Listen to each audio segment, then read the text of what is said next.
whatever. You're thinking about where you're going to cast next, what are you going to go for, what are you going to use. Like, you're just thinking about, the water and your gear and the fish and whatever. Then I would say for music, it's completely the opposite, where it's super high intensity and tons of emotions involved and tons of energy as well.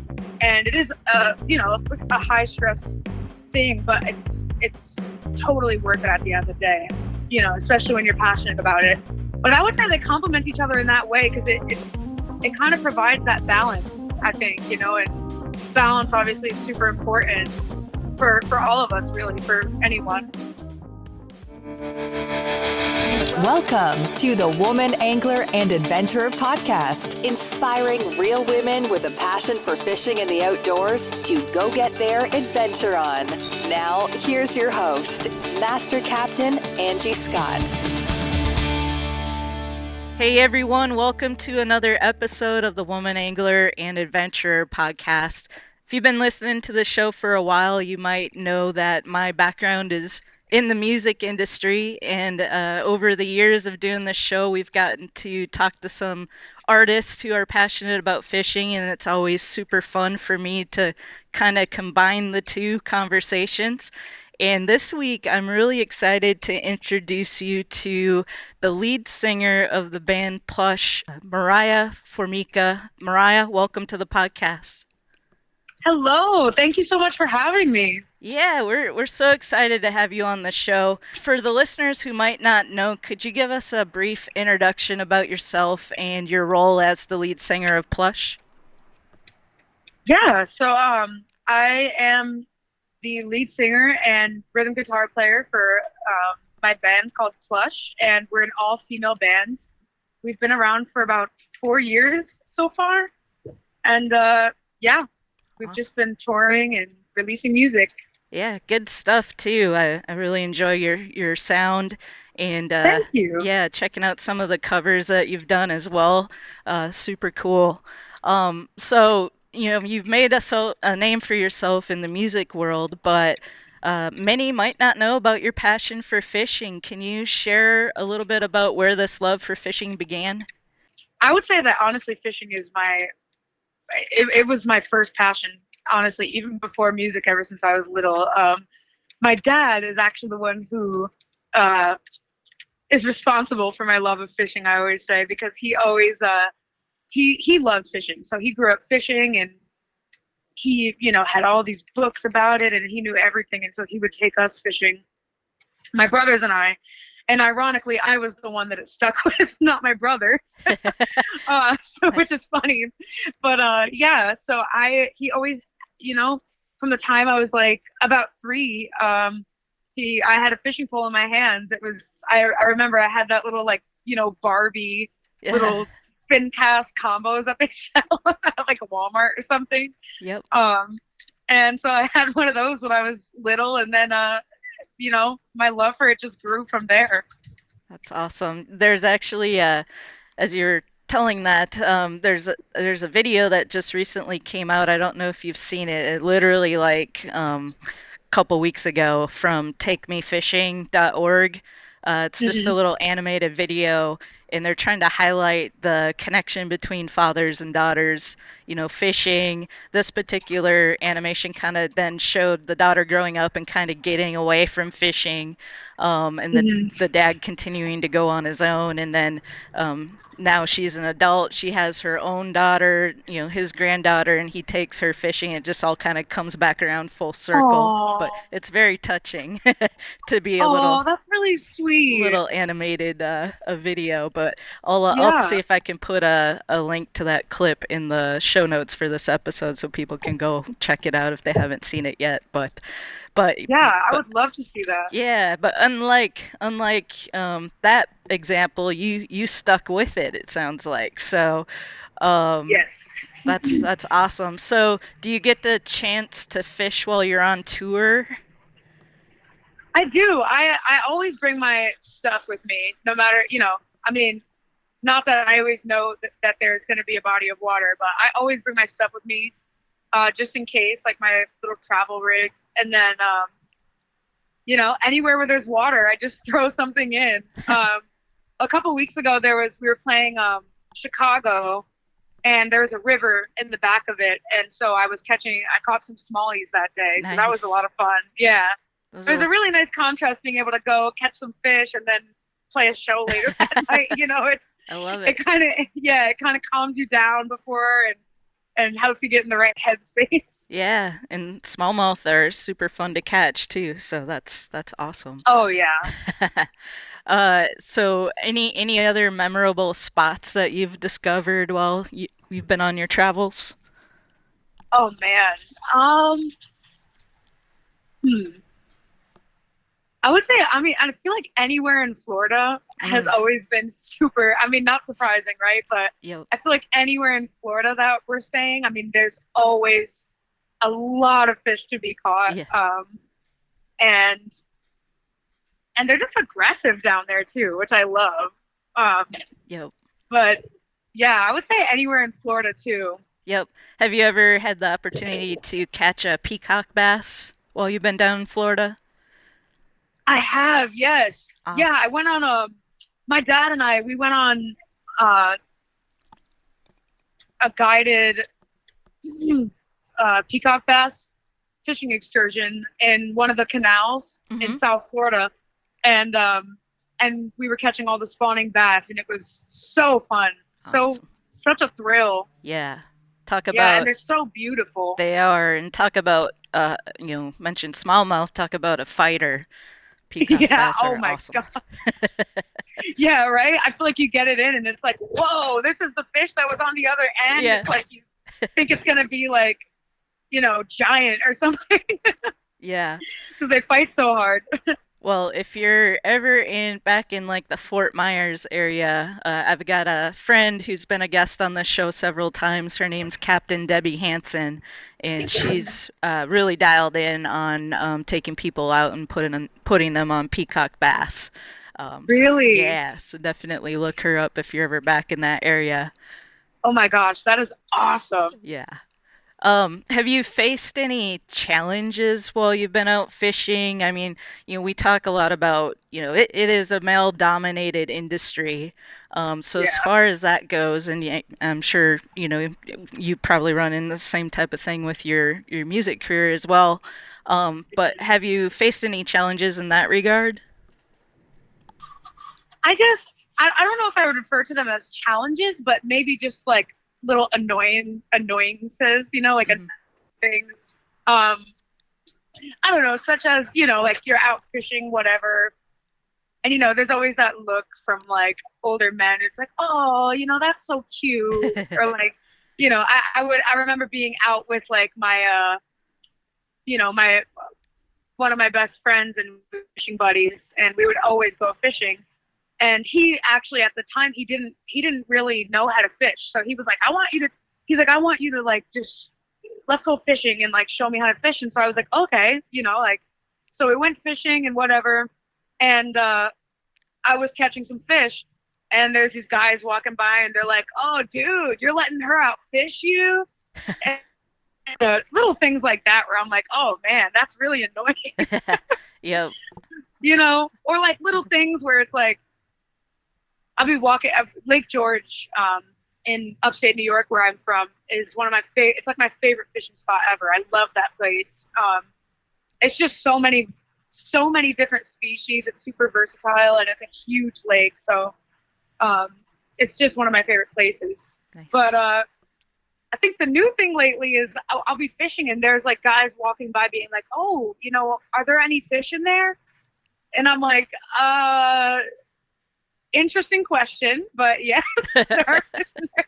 Like, nope, I'm just fishing. I'm just throwing a line in because I want to practice my casting. That's But funny. yeah, just so I wouldn't say really like challenges, but just little annoying things like that where people will doubt you or think it's more of like oh, how cute, like Yep. you know she doesn't know here's like this little girl who, you know what I'm saying? So just little things like that. I gotcha. But yeah, it doesn't Absolutely. stop me. No, yeah, that's awesome.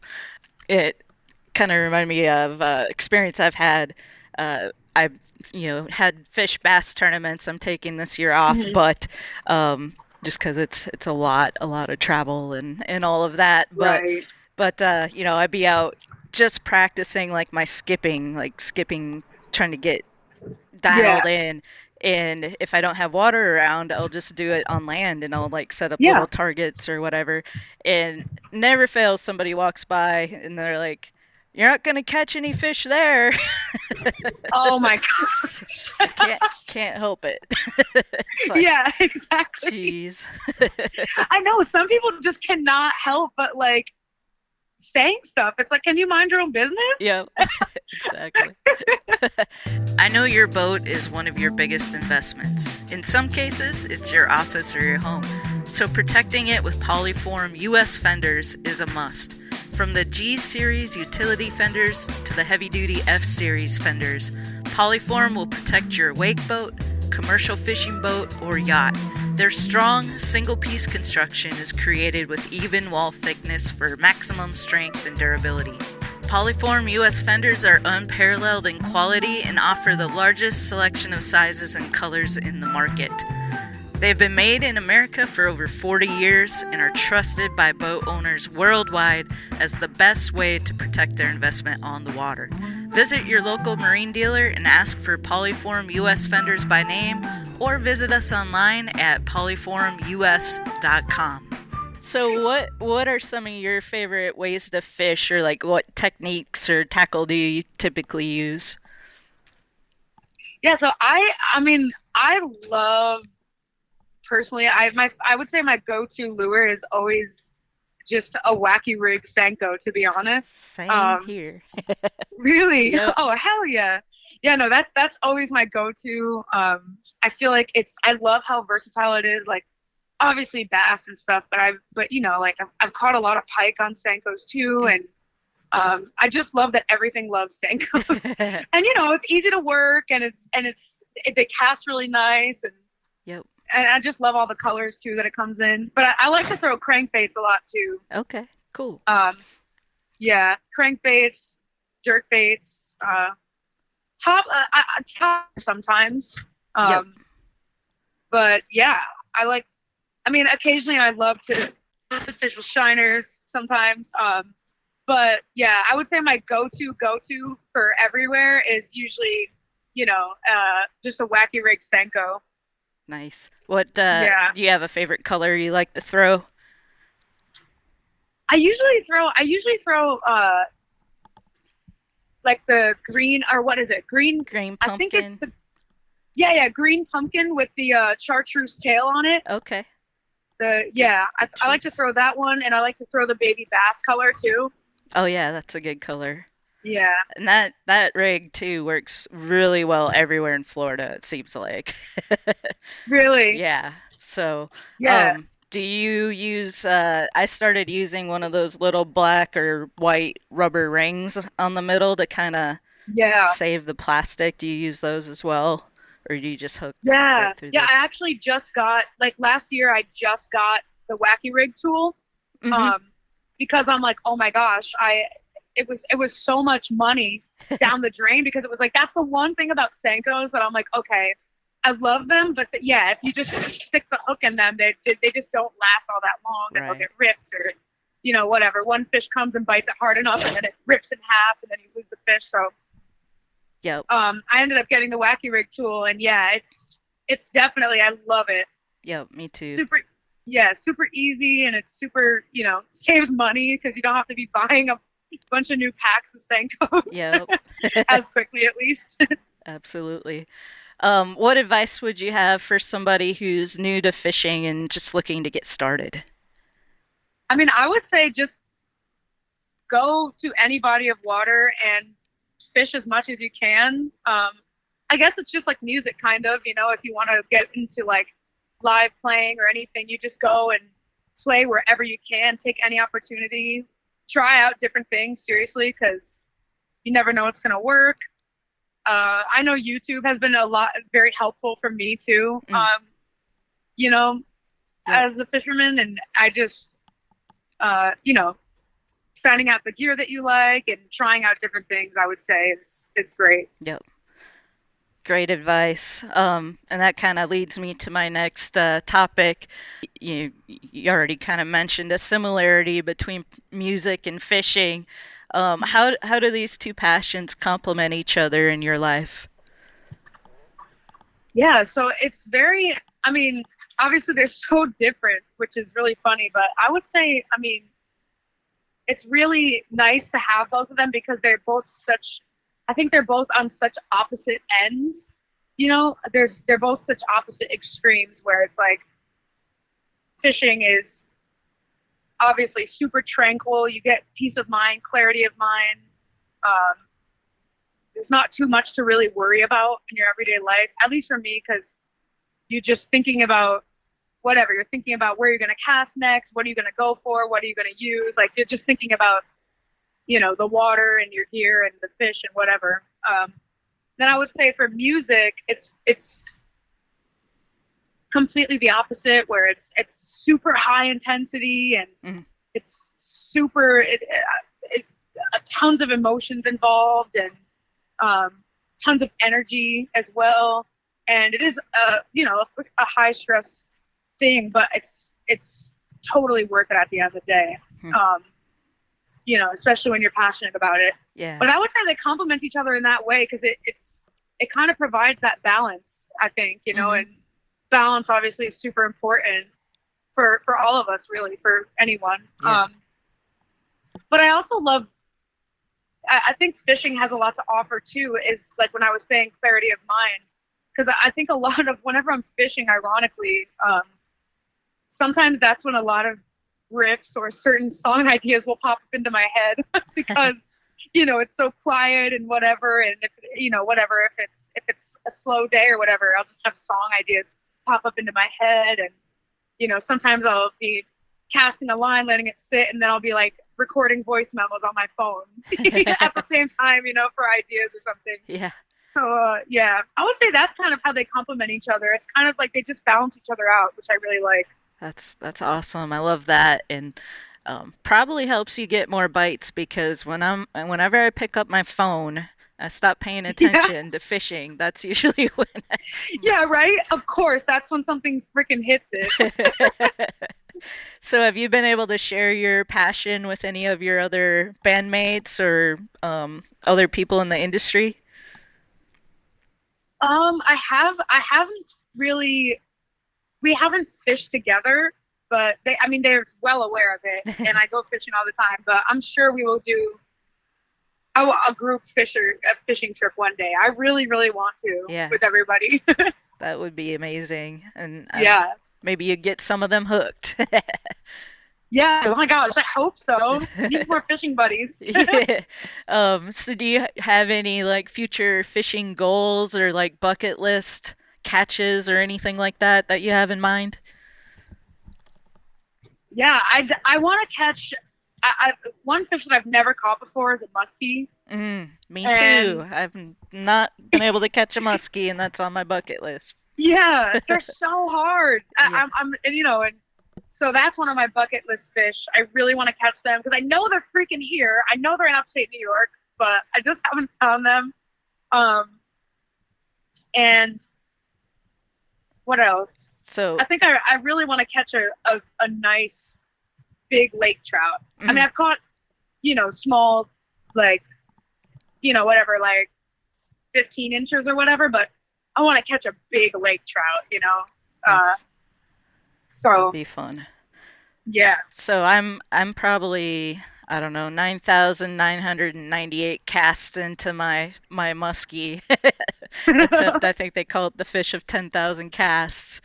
Yeah, So- exactly. and I'm from Minnesota, so I can't believe I didn't at some point growing up accidentally catch a muskie, but Yeah. just never happened. So now I live in Nashville, and Hmm. there's a fishery outside of Nashville called Melton Hill that Hmm. has muskie. And so I hired a guide. This was a few years ago, and he had just caught the state record like weeks before. So I was Oh, so wow. fired up. And we had a couple follows, but we never connected. So we were out there Uh, all day, and it was still a blast. I mean, I was yeah. just casting. Just the thought that any cast you could potentially catch a muskie is enough to keep me fired up all day. So it was Right. still a lot of fun. I need to make a point to get back out there and give it another shot, but Yeah. I hope you get your muskie and your big lake trout at some point. Thank you. And how can our listeners stay connected with you and keep up with your music and maybe even your fishing adventures? Yeah, so I have a personal Instagram page. I'm on Facebook as well as Twitter, and it's just at Moriah Formica, spelled Moriah. And then my band page is Plush Rocks on Instagram and Twitter, and then on Facebook it is Plush Official. Perfect. I'll put links to all of those in the show notes for this episode to make it super easy for everybody to go check you out and follow you. And I just want to thank you for taking some time to be on the show. It's always a blast to chat about fishing, and love, keep it up. You're right, the balance, the mindset, all that is so important. So I love that that's working out great for you, and wish you all the best. Thank you so much, and thanks so much for having me. This was fun.